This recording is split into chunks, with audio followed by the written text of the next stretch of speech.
বিয়ের চতুর্থ পর্ব। আসসালামু আলাইকুম, কেমন আছেন সবাই? আমরা বিয়েতে যাওয়ার জন্য সবাই রেডি, গাড়িতে উঠে গেছি। এখন আমরা মেয়ের বাড়ির উদ্দেশ্যে রওনা দিয়েছি। আমরা এখন মেয়ের বাড়িতে যাচ্ছি। তার কিছু যাওয়ার পথে ভিউ। অবশ্য আমরা এখন মেয়ের বাড়িতে পৌঁছে গেছি। এই যে দেখতে পাচ্ছেন, এখানে কেক সাজানো হয়েছে, ছেলেকে বসানো হবে এবং ফিতা কাটা হবে। ছেলের জন্য কিছু আয়োজন করেছে খাবার, দেখবেন। আসলে শালিশালারা ফান করবে দুলা ভাইয়ের সঙ্গে, এই জন্য সব আয়োজন করেছে। এখন ছেলেকে গাড়ি থেকে নামানো হবে, এই জন্য সবাই প্রস্তুতি নিচ্ছে। এখানে গাড়ির ড্রাইভারদের দাবি যে তাদেরকে টাকা না দিলে গাড়ির গেট খুলবে না। যে গাড়ি সাজানো হয়েছে, হ্যাঁ, টাকা দিয়ে দেওয়া হয়েছে, গাড়ির গেট খুলে দিয়েছে।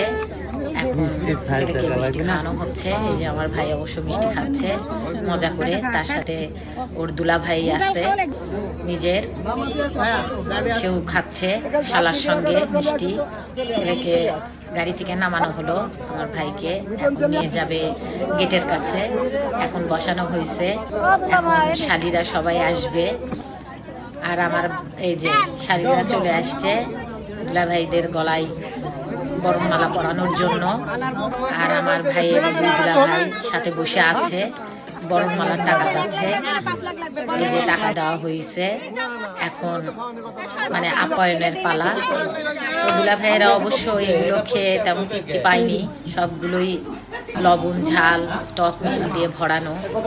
এখানে অবশ্য নিয়ে আসা হয়েছে এখন খাবারের পালা, আমরা এখন খাবো একই সাথে একই প্লেটও সাজানো হয়েছে। এই যে এখন আমরা খাওয়া শুরু করব। আসলে গ্রামের বিয়ে তো শহরের মতো এত ঝাঁকঝিক্কা না। এখানে আমরা সবাই খাওয়া শুরু করে দিয়েছি একই প্লেটে। অবশ্য পরবর্তীতে আলাদা আলাদাভাবে খেতে দেবে, একটু ফর্মালিটি মেনটেন করা হচ্ছে এখানে। সবাই খাওয়া হচ্ছে, প্রায় আমরা 10-12 জনের মতো ছিলাম। এখানে মেয়েকে সাজানো হচ্ছে, এখন মেয়ের সাজুগুজুর পালা। এখানে অনেক কিছু কেনাকাটা করে নিয়ে আসা হয়েছে, ব্যাগ খোলা হয়েছে। আমি অবশ্যই এখানে সব দেখছি কি কি নিয়ে আসা হয়েছে, সেগুলো দেখানো হচ্ছে। অন্তরা এগুলো সব এক একে সব মেয়ের ফ্যামিলিকে বুঝিয়ে দিচ্ছে যে কি কি আনা হয়েছে।